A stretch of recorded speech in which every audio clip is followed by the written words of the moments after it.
chat with you. Okay. Because I manage the domestic abuse team. Okay. And I had just spoken to the member of my team that Okay. called you. Okay. And I'm not sure whether there's been some misunderstanding or miscommunication, so I just wanted to make sure that we I haven't... think there's a miscommunication. Well, I don't think you allowed my team member to explain. Apologies for that, maybe I jumped the gun a bit. So can you... Where is it you fled from?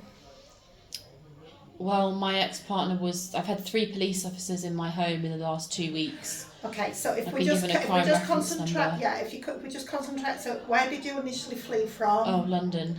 Lived in London, but he's threatened to kill me last week and kill my whole family, and he said, I'm coming to get you. And how has he made those threats? Via voicemail and text message.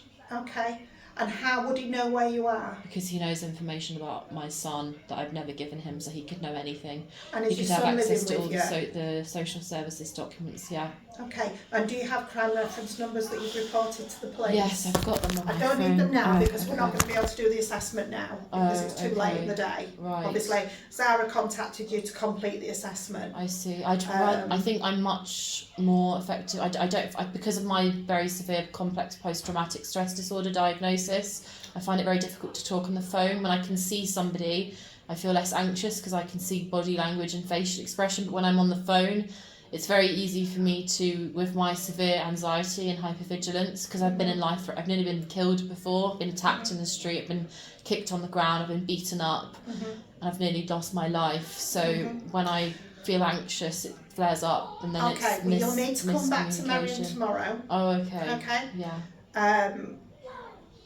All being well, I will have a member of my team completing face-to-face assessments, which obviously you've said you'll find easier. If you bring all the information in regards to the crime numbers and any information in regards to your medical needs, that kind of thing. Is your son living with you at the moment? Yeah. Okay.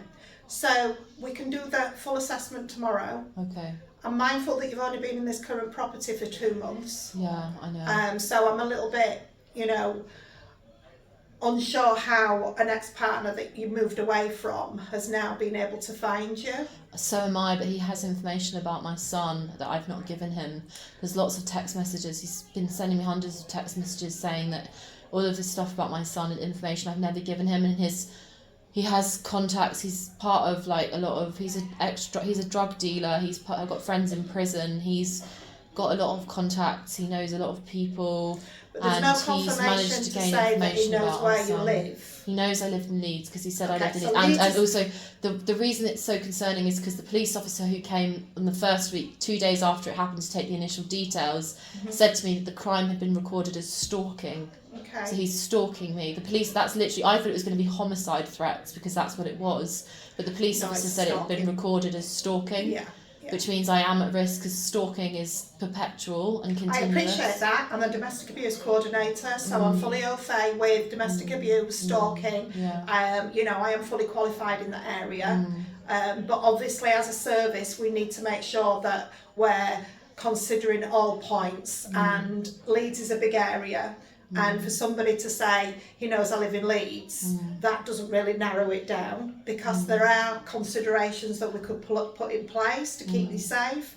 So we can put extra security on the property to help keep you safe. Because in all fairness, if we were to accept a temporary accommodation duty, our primary offer is refuge. Right. And it's unlikely to be in Leeds. It could be literally anywhere in the country, including Scotland. So I just want you to have an understanding of what's available. Yeah. Okay? Yeah. If we were to offer an ad hoc temporary accommodation, again, that's going to be in Leeds. Okay. So what you're saying to me is you're not safe in your property, so how are you going to be safe in an ad hoc property in Leeds? Do you get what I'm saying? I get what you're saying. I just think that I've literally been in relationships where the man nearly killed me, and I've never had any support for the domestic violence I've experienced, the sexual violence, the domestic abuse. It has been absolutely life-threatening, and so Leeds a refuge would at least give me an opportunity to actually get the right specialist support, because if I don't get it, I don't know what's going to happen to me. I really, really, really don't know what's going to happen to me. I'm never, ever, ever going to recover. I'm just going to get worse and worse and this and is worse. what, with respect, Leeds is a big place. And from what you've told me, he just knows you're in Leeds. If you're to remain in your property with added security, he may not find that address. I would personally cut all contact. You said you've got text messages and voicemails.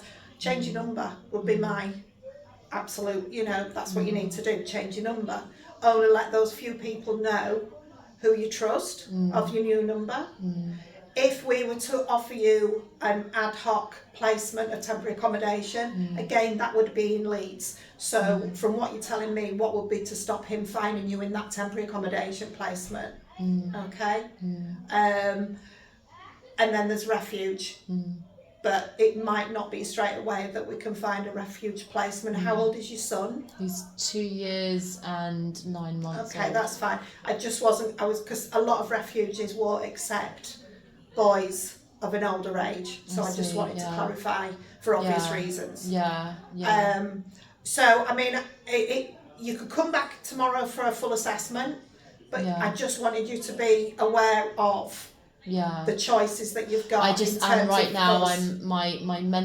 physical health is really, really bad, and so I'm like I might look calm, confident, well spoken, RP and stuff, but inside I'm literally, my nerves are shot. My nerves are shot through right now. So you'll need to bring all the proofs in. I mean, the other alternate thing, I don't know if you're aware, but if you're fleeing domestic abuse, you can legally approach any local authority in the country. Okay. And they have a legal duty to complete an assessment. Okay. And off the back of that assessment, offer temporary accommodation. Okay.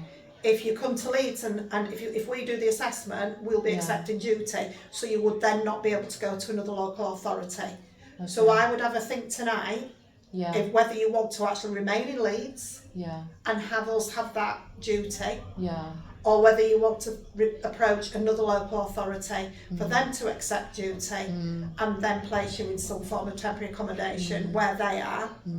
Well, my parents live in Harrogate, so I was thinking it might be better so that they can support me as well, because my only other my auntie lives in Bradford, my parents live in Harrogate, my uncle lives in Sheffield, and my brother lives in London, and my younger brother lives in London, and that's the only family I have. So it would make more sense to be in London. Okay. Again, London's a massive place. You could get lost quite easily in London. So exactly. I think, maybe think about, approaching Bradford. You've got a few options there. Approaching Bradford. You could approach North Yorkshire, Harrogate. You could approach back down to London if you've got family there. Huge place is London. He might live down there, the perpetrator, but it's highly unlikely he's going to find you in London. But then again, my concerns are, and I still keep coming back to this situation of, how the heck has he found you in Leeds?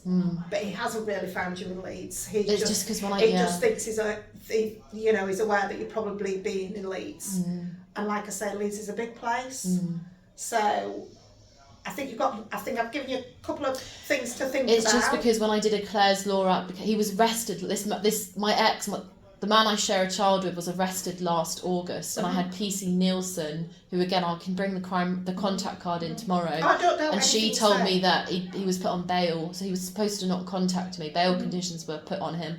And also when I did a Clare's Law application last year, the police officer told me that he'd had a pre-existing criminal record for possessing a weapon, and that's the bit that really scares me, because when you mix, like, if I showed you these messages and the voicemails, they are from someone who is either completely out of their mind or someone who is completely injecting the heroin, like someone who's absolutely out of their mind. And when you combine that with the weapon thing, it's like I am genuinely at risk. These messages and these voices, I've never heard anything like them. There is a lot of perpetrators in Leeds that have weapons. So it's not, don't think it's just against you. We do have a lot of perpetrators in Leeds with similar kind of backgrounds. I know. But in terms of the text and the voicemail, change your number. Yeah, I might do that. Definitely, and only give your number to those people that you trust. So what I'd like to do, I want you to go home. I want you to have a serious think about.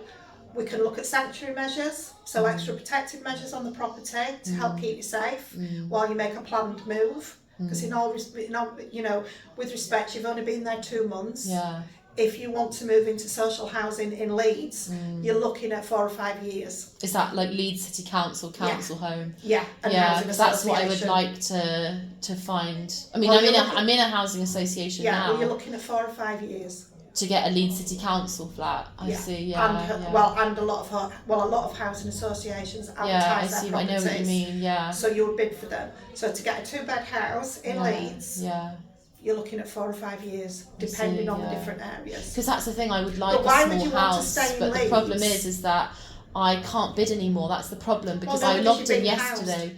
I know, but I just didn't. I don't know how this whole thing works. I've never been in. Okay. I've never been through council housing before. So when you get an offer, you've got an offer of accommodation. You've viewed the tenancy. You've accepted the tenancy. So therefore, you've been rehoused. You no longer need a housing application, so it's automatically closed. I know. I think if I'd have known that I would have viewed a few more, I wouldn't have just. I literally accepted the first one because of my hypervigilance and anxiety. I was told, because I was only supposed to be in the flat in LS11 until October last year. October. That was a 6-month contract, and it got to March, and I hadn't been on any viewings, nothing, and then I was supported lodgings. So my housing support worker Helen said to me, with Damien from Foundation Living, Beacon Housing, which Leeds City Council referred me to, she said to me, you do need to think about moving out in the next couple of months. And I just I just began to panic, because I just thought, I don't want to end up, I don't want to end up not having any home, I don't want to end up unsheltered. But you're saying to me that you would like a local authority accommodation in Leeds. I do. But why? You just told me that the perpetrator knows you live in Leeds. Well, so why do you want exactly. You're not making sense again, this in terms is of keeping yourself safe. No, 100%. That's what I'm here to do. Yes, exactly. That's all I want. I want to be safe. But you're not making sense. I know, but I'm shot through with my nerves. I'm not making any sense. I have such bad brain fog with my fibromyalgia. So I need you to go home tonight. Okay, I need you to think about what you actually want to do as a plan. Because remaining in Leeds, you've told me outright it's not safe. So to me, I think you need to make a decision about approaching another local authority. Potentially. Okay, you tell me you've got the proofs. You tell me you've got proofs around your medical in terms of what's happened, etc. Yeah. So you could legally approach another local authority for them to accept a duty of temporary accommodation. They can then place you somewhere, and then obviously you would have a move-on plan in terms of moving into. So would it therefore be back to square one in terms of, for example, I was in the Avalon Hotel for 4 years last year. So would it be like that situation, then a flat? And then whilst I was in that temporary, then I'd be bidding to get permanent. I cannot speak about another local authority, how they do it. Because we all work very differently, to be fair. So I wouldn't like to say to you now, this is what will happen in, say, Harrogate, because I don't know how they work. I don't know what their processes are. But to me, you've said to me, you're not safe in Leeds. I think you are at the moment. I think you could make a planned move from where you are. If you want to reopen a house, if you want to start a new housing application. But if you want to make a planned move and remain in Leeds, it's going to be about 4 or 5 years. I think I do need to move. And the thing is, I spoke to Harrogate in March. I spoke to Harrogate about, because I think it would be very wise for me to transfer to Harrogate. But I spoke to them, and they said to me that I needed a local connection, so I needed to get my parents' tenancy agreement so that I can prove that I have a local connection. But then what you've just said to me about the domestic abuse, I am fleeing recent domestic violence. I had PC Duncan literally called me last week. He called me, and his words were, "You are a survivor of domestic violence." Well, I deal with survivors of domestic violence every single day. That's what my job is. But what I'm saying to you, yes, if you were to move into another local authority, you would need a local connection. But what I'm saying to you now is, you're telling me that you are fleeing domestic abuse, so therefore you do not need that local connection. So I would go home tonight, have a think about what you want to do. Yeah, and then go from there. Because as I say, so shall I come back tomorrow at a specific time for the assessment, or shall I? I don't want to assess you because you're telling me that it's not safe for you to be in Leeds. Well, no, I can't say that for sure. I need to think this through. I haven't slept all of last night. I hit my head yesterday on the wall. But what you're saying to me is, coming in, you're not safe in Leeds. That's what you've said. No, I haven't said that. I've just said I need to think it through whether I am. I need to write pros and cons. So if yes, ex-partners threaten me, but I have this support in Leeds. I have Basis Yorkshire, who I've been getting support from for 6 months. I have peer support here. So although I have the threats from the ex-partner, I also have, obviously I've lived here for 16 months, so I've developed connections which I wouldn't have if I moved to Harrogate. So I have to weigh up the pros and the cons. It's complex. Well, it's not black and white. Domestic abuse isn't black and white. My father was a social worker in domestic violence for 30 years. I don't want to get into an argument with you. I'm not arguing with you, but I'm saying you're asking me to tell you whether I'm safe on the spot. I don't know. I haven't had a time to think it through. We've had a 20-minute discussion. I can't give you an answer after a 20-minute discussion. Okay. Well, there needs to be an assessment for you to be able to say whether I am safe or not. If we haven't done the assessment, then how can you say that? Because you've told me that. I don't understand. If we do a homeless assessment because you're fleeing domestic abuse, we are then going to be accepting a duty off the back of that assessment. We would then have the duty to offer you temporary accommodation. Okay? If we do that assessment and offer temporary accommodation, we would then look at referring you to refuge anywhere in the country. In the meantime, it would be an ad hoc placement, maybe the Avalon. It might not be the Avalon, it might be a hotel, depending on what's available with the temporary accommodation tip. Okay? That's what we would do, because you're saying that you want to make a move within Leeds, because you would then reopen an application, we would award a priority, and then you would bid for properties in Leeds. Okay? What I'm saying to you is, you've said, I don't feel safe in Leeds. So I've said, that's fine, I understand that 100%. You are now able to approach any local authority to request an assessment so that that local authority can accept a duty to be able to help you. And one of that help could be temporary accommodation in their area. I see. Yeah. So I'm trying to simplify it. All I want you to think about is, do you really want to be in Leeds? Because you've said don't feel safe in Leeds. So really, should we be doing the assessment? If you don't feel safe in Leeds, then because of your situation, but that could just mean that I might not feel safe anywhere. I've been through so much trauma that I cannot physically tell you hand on heart that I would move to Harrogate into a nice house in Harrogate and feel safe. If you're saying to me, I'm a victim of domestic violence, I don't know if I'll ever feel safe ever again. So what I'm saying, the man I share a child with, literally right this very second, wants to murder me in cold blood. So how am I ever going to feel safe in that? Yeah, and I deal with a lot of ladies in your situation. I'm going to say this to you, the same I've said to them. You have a think about it. If you don't want to remain in Leeds, approach another local authority. If you feel as though you want to remain in Leeds, then realistically, he doesn't know where you live. If you remain in Leeds and you say, well, I just want to move to another area of Leeds, you're not going to be safe by remaining. Well, you might as well stay where you are, because he doesn't actually know where you live. Well, so I don't know. He might know where I live. So I've had a lot of data breaches in the past, so he could very easily have my address. So let us put some sanctuary measures in place. So those sanctuary measures would be extra protective measures, okay, on your property to help keep you safe. So I think simply you need to make those decisions which best suits yourself. Remain in Leeds, and then you're not homeless because there isn't that, he doesn't know where you are. Or do you want to approach another local authority? I think the protective measures on my property, bearing in mind I'm barely able to cook for myself, I'm barely able some days to shower, a big move, having to unpack everything, pack everything up. I don't know if I'm capable of that right now physically. Okay. I have a ruptured ligament in my left leg. I was on crutches last year. So I think that having protective measures on my flat would be a really good thing. Okay, what's your email address? It's Lydia O'Dwyer. Lydia O'Dwyer year@yahoo.com. What I'm going to do is I'm going to email you the details for LDBS Okay. and Engage Leeds. Okay. Because they're two really good supports in Leeds. Right. Okay. And then you will have my email. You'll have the General Housing Options email address, so that if you do want to consider sanctuary measures, you can send an email, and then we can contact you to ensure that we can get those sanctuary measures put in place.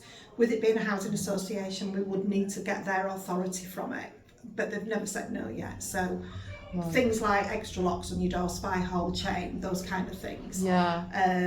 Are you in a flat at the moment? I'm in a flat. Okay. Yeah. Okay. Yeah. So it would be really on your door. How high are you? I'm in the attic flat on the second floor. On the second floor. Yeah. Would it be easy for anybody to climb in through a window, do you think? Potentially, yeah. So we can make sure there's locks on the windows. Yeah. We can put window alarms on. So all those kind of things. It's just because I had some property stolen from the lobby of my building recently with some cupboards of photographs of my son on them, which is why I think that it was actually Together Housing who ordered Environmental Health to come and basically destroy my property. So that's made me feel extra unsafe. And when the removal service who helped me carry my stuff into my flat when I moved 2 months ago, he said to me, "Oh, I've noticed there's no CCTV in this lobby at all." We don't do and that. Also he said to me, "This flat literally looks like a murder scene because there's still no flooring and there's red paint splodges all over the floor." So that kind of thing you'd have to speak with your housing association. It's not something that we can pick up. Yeah. We're a homelessness service. We don't manage properties.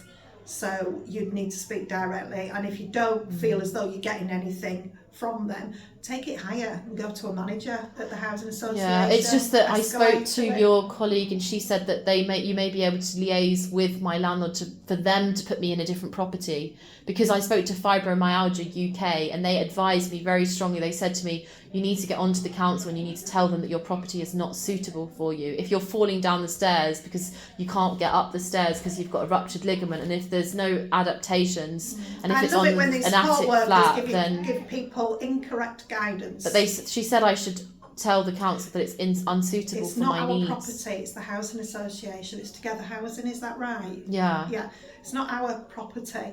You need to speak to Together Housing. If it was a Leeds City Council property, then I would be advising you to speak to the housing office that manage that area. But it's a housing association, so I'm asking you to speak to the housing association. But I suppose it's just the case of if I were to be rehoused, then I'd have to be bidding again. So if I'd be able to keep bidding, then I could find a house with 2 bedrooms on the ground floor where I wouldn't have to climb up 2 flights of stairs. You could go home tonight. With an extra entrance for safety, you know. But with respect, you've told me you don't feel safe in Leeds. So why would you want to stay in Leeds? But that may be the property I'm in, which isn't safe because there's no CCTV at all. Even when I was in supported lodgings for 15 months just now in Holbeck, they had CCTV cameras outside the front of the whole flat. You could put a Ring doorbell on that's got a camera on it. You could go on Amazon and get a Ring doorbell. But it's to do with my long-term physical health conditions as well, and my mental health conditions. I have postnatal depression. I have postnatal schizophrenia. Okay. I was sectioned under the Mental Health Act. Okay. When I was 39 weeks pregnant, I was an inpatient in a psychiatric hospital for 4 months. If you allow me, I will also give you the number for the independent living team. We're not medically trained, so I can't say whether your property is fit for purpose for you. The independent living team are, so they'll be able to do an assessment based on the medical issues you've mentioned. Yeah, I think that's the key issue here is my medical issue. My medical needs are not being met, and I'm really getting worse and worse. The and only worse thing and deteriorating is if you're wanting to have a new application, so you'd need to apply again like you did before for a bidding number. If they were to put medical recommendations on your new application once it's reactivated, it can limit the properties that you can bid on. Because if a housing office were to consider you for a property in say 3 years' time and see that a medical recommendation is on there for say a wet floor shower, I'm just saying hypothetically, but the property that they're considering you for doesn't have a wet floor shower, they're going to bypass you. So it can limit. But Leeds City Council Occupational Therapy came round to my flat in LS11 last year. 2 occupational therapists from this building. They came round to my flat. They gave me the document and said they were going to put in a wet room for me. And because of my ligament tear, my ruptured ligament in my left leg, which I'm wearing a knee brace on right now. Take that up with them because that's nothing to but do I haven't with heard from the occupational therapist at Leeds City Council at all. Well, the occupational therapy department, I haven't heard a sticky bird from them. I don't. Well, if you've got a letter, I'm hopeful there might be some kind of contact number on there or a contact email address. It might be worth contacting them if you've got that information. Yeah, it's just similar to with the carpet grant. I haven't heard from the carpet grant people for a month. Well, that's nothing to do with us. We don't. So you're homeless. You're the homeless department. We're so the you're homeless not LWSS or anything. No. We're LHO, Leeds Homelessness. So Leeds Housing Options. Yeah. Okay. Yeah. We don't do that. So I think there's quite a few things going on. I think first and foremost, you need to get yourself home. You need to think about whether or not you feel as though you're going to be safe in Leeds. If you are, then in all honesty, in terms of managing your expectations of staying in Leeds, you're looking at moving into social housing in probably 3, 4, 5 years' time, depending on areas. But legally, you can approach any local authority fleeing domestic abuse, and they, by law, should complete a full assessment and offer some form of temporary accommodation, and then you can make a planned move within that area into a different area. But I do think this is me just not having to go through the email route of emailing your manager to say I want to just make it clear to you now, because obviously you make, I know, but I'm not trying to say I'm threatening you to make a complaint. I'm not planning. I'm just trying to we don't know each other here. I think I'm trying to explain to you and clarify what I mean so that there's clarity. If I have to say to housing options, I want to make it clear to you that I am, in my opinion, I think I personally, well, you can refuse this, you're well within your rights to refuse this, you're the manager here, but I just want to make it really clear to you in this meeting that I think it's really important for me to have a domestic abuse assessment, because I think it's important for my safety, because I am currently with the non-molestation order that I'm applying for hasn't been put in place yet. I think you're misunderstanding the assessment. So approaching this service, you're saying you are threatened with homelessness because of domestic abuse. I am more than happy for a member of my team to do a homelessness assessment based on the domestic abuse. Yeah, I think that's what I need. I really do. But I think you're misunderstanding my point. That maybe I'm misunderstanding. That if you, all right, hypothetically, we do the assessment tomorrow. We accept a prevention duty, or we accept a relief duty. Prevention duty is to prevent you from being homeless. So what we could do is, once you've reinstated your application, we can look at a priority on there.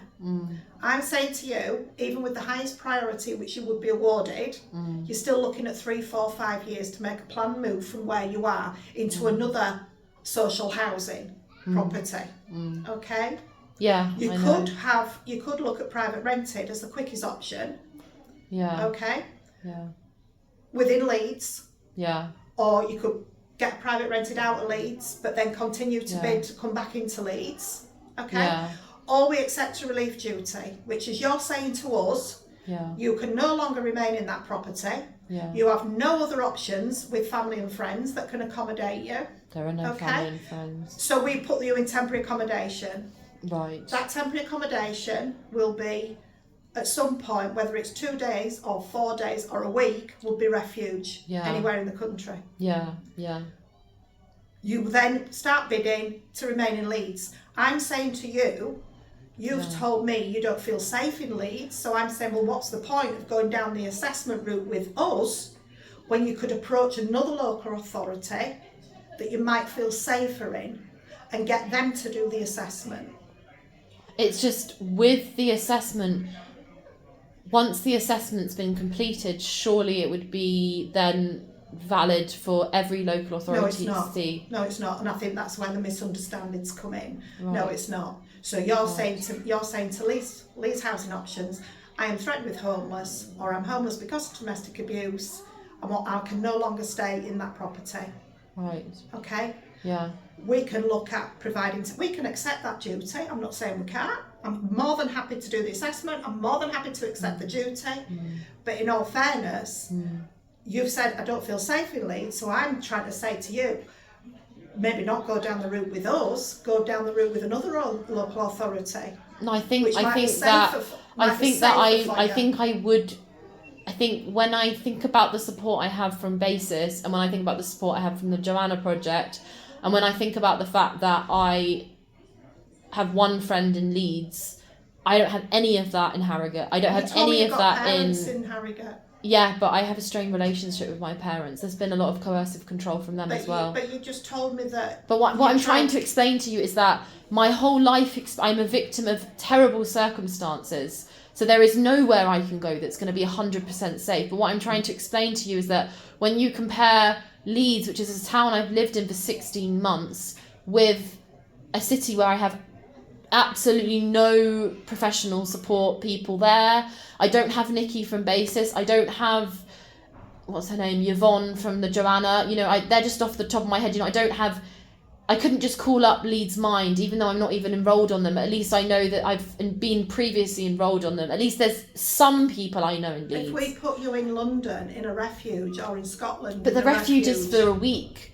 and then I'm bidding in order to remain in Leeds. So I'm in the refuge temporarily. I could go anywhere. I lived in Edinburgh for 4 years. Why would you put yourself through that? Because a refuge would give me specialist support for the terrible domestic sexual violence I've experienced. I've nearly lost my life. Support where you are now. I can point you in the direction for that kind of support where you are now.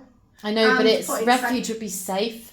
I'd be around other women. I'd be around safe people. But then you're coming back into an area that you've told me that you're unsafe. But I'm not saying I'm unsafe in Leeds. I'm saying I'm safe in Leeds when you compare it to where I was in London, where I was with a 6'6" drug dealer who had a history of weapon possession, Class A heroin dealing. A lot of ladies have been in your situation. So when we compare that me being back in London near to him, and my other ex-partner who was even worse, called me every name under the sun, slapped me, strangled me. My other ex-partner who left me with a swollen jaw, harassed me. London is where the danger is. London is where the danger is. You cannot stay where you're living now. No. That's what you're saying. Yeah, I don't think I can, because I think you need to make that decision, because if you're approaching the service, you're saying to me that you're threatened with homelessness and you are homeless because of domestic abuse. We will complete the assessment, okay? Yeah.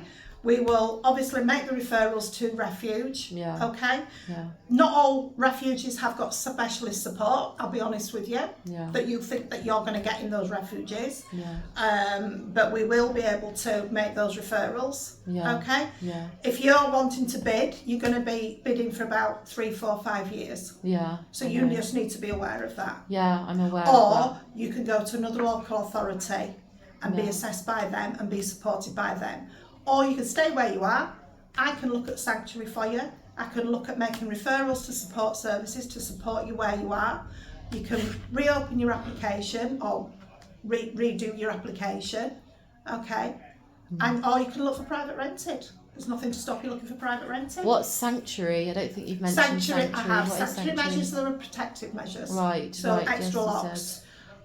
A door alarm, alarms on windows, that kind of thing. I think I need to have the domestic abuse assessment. We don't do domestic abuse. Well, the assessment that the homelessness assessment that contains the elements of domestic abuse. But I can do the sanctuary without doing the assessment. But I think you need to do the assessment because you need a full understanding of what the hell I'm going on about with domestic violence, with the ex-partners, because right now you haven't got all of the information. No, you're not understanding. So you're saying you want a domestic abuse assessment. We're not doing a domestic abuse assessment, we're doing a homelessness assessment. So I would then say, are you going to stay where you are and make a planned move? Is that what you want to do?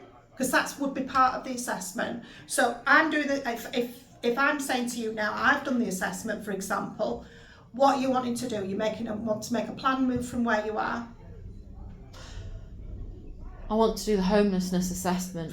Called me, the assessment that you called me to do, or your colleague called me to do, that's the assessment I want to do. There was a misunderstanding in that phone call. Right. I don't know what happened. What I'm saying Maybe somebody was staring at me from across the room and I just got freaked out or something. I don't know. There was a miss. I want to just do that assessment that your colleague called me to do. Very quickly, I can say to you now, if I get that assessment done tomorrow, you will be asked the question that I'm asking you now. Are you wanting to stay where you are and make a planned move because of the threat of homelessness? Is that what you're wanting us to do? Because that's part of the assessment. Well, I can answer that in the assessment when I brought all my documents in. I mean, I have to do the assessment first to be able to then figure out what I want to do after having done the assessment. Well, I'm doing the assessment now, so I'm saying to you potentially, very quickly, what kind of duty would you like us to accept? A prevention duty so that you can make a planned move, or would you like us to accept a relief duty so that we then look at putting you in temporary accommodation? A relief duty. So you want to go into temporary accommodation? Into a refuge. Okay. All right. What I'll do is, if you come back in tomorrow, okay, I will see who I've put on the rota for the assessment. Once that assessment's been done, okay. If you're saying to me you cannot go back to that, you're saying to me you cannot go back to that property tomorrow. I mean, I'm gonna. There's one hostel in the whole of Leeds. I stayed at it last week. It's called John Saunders Hostel. It's near to Leeds. It's opposite Leeds train station. I stayed there for a night last week because I couldn't bear being in that property. So you're telling me tomorrow when you I'm probably going to stay there tonight for your assessment. You're saying to me tomorrow, where's your son? He's with his grandparents right now because I've got no flooring. And because I've just, my ex-partner, I'm genuinely worried he's threatening to kill me. I'm worried he's going to show up and kill me. So he's gone to stay with his grandparents in Harrogate temporarily. Okay, so are you moving with your son into refuge, or are you leaving your son with your mum? I'd like to move with my son into a refuge. That's fine. Okay, so when you come in tomorrow, you're saying to me now. So I'm going to put notes on the system when I go back upstairs. I'm going to say that you are fleeing your property and you've got no intention to go back there. Right, okay, that's fine, as long as we understand that. So do I come back any time tomorrow when you open at 9 o'clock? We open at 9 o'clock and we'd like you to come back as early as possible. Yeah, well I'm probably going to stay in that hostel, so I'll be nearby, so I'll just come in early.